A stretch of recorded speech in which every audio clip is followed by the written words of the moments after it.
Patuloy nating minomonitor itong low pressure area dito sa loob ng ating Philippine Area of Responsibility. Kaninang 3 a.m. huli itong namataan over the coastal waters ng Rapu-Rapu, Albay. Hindi naman po natin ito inaasahan na magiging isang ganap na bagyo habang nasa loob ng ating Philippine Area of Responsibility, pero inaasahan po natin yung pagtawid nito ng kalupaan na inaasahan natin magdadala ng mga pag-ulan dito sa may Metro Manila, Bicol Region, Calabarzon, at ilang bahagi po ng Mimaropa. So yun po, tutok po tayo lagi sa updates na nilalabas ng Pag-asa hinggil po dito sa low pressure area na inaasahan natin magdadala ng mga pag-ulan ngayong araw.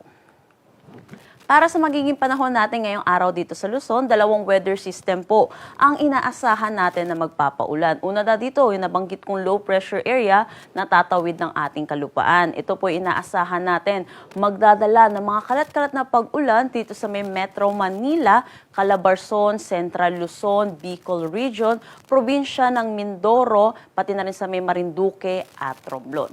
Samantala, yung pangalawa nating weather system ay yung easterlies or yung mainit at malinsangan na hangin na nanggagaling sa dagat Pasipiko. Ito naman ay magdadala ng mga pag-ulan dito sa may Cagayan at Isabela.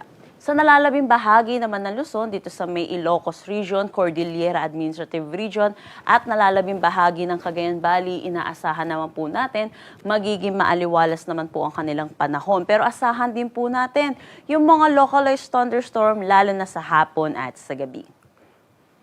Agwat ng temperatura para sa Metro Manila, 24 to 31 degrees Celsius. Sa Lawag, 25 to 32 degrees Celsius. Tuguegarao, 25 to 33 degrees Celsius. For Baguio, 16 to 24 degrees Celsius.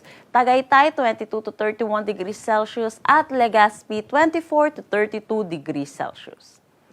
Para naman dito sa may Palawan, buong Visayas at Mindanao, maaliwalas na panahon naman ang kanilang inaasahan. Pero yun din po, mataas po ang tsansa ng mga localized thunderstorm lalo na sa hapon at sa gabi. Ingat po tayo dahil kahit hindi po nagtatagal ang mga thunderstorm, ay posible pa rin po ang mga pagbaha at mga pagguho ng lupa. Tutok po tayo lagi sa updates na nilalabas ng Pag-asa hinggil po sa mga thunderstorm advisory. Agwat ng temperatura para sa Calayan Islands at Puerto Princesa, 25 to 32 degrees Celsius. Dito sa Iloilo, 25 to 32 degrees Celsius. Tacloban at Cebu, 25 to 33 degrees Celsius. For Cagayan de Oro, 25 to 32 degrees Celsius. Zamboanga, 24 to 33 degrees Celsius. At Davao, 25 to 33 degrees Celsius.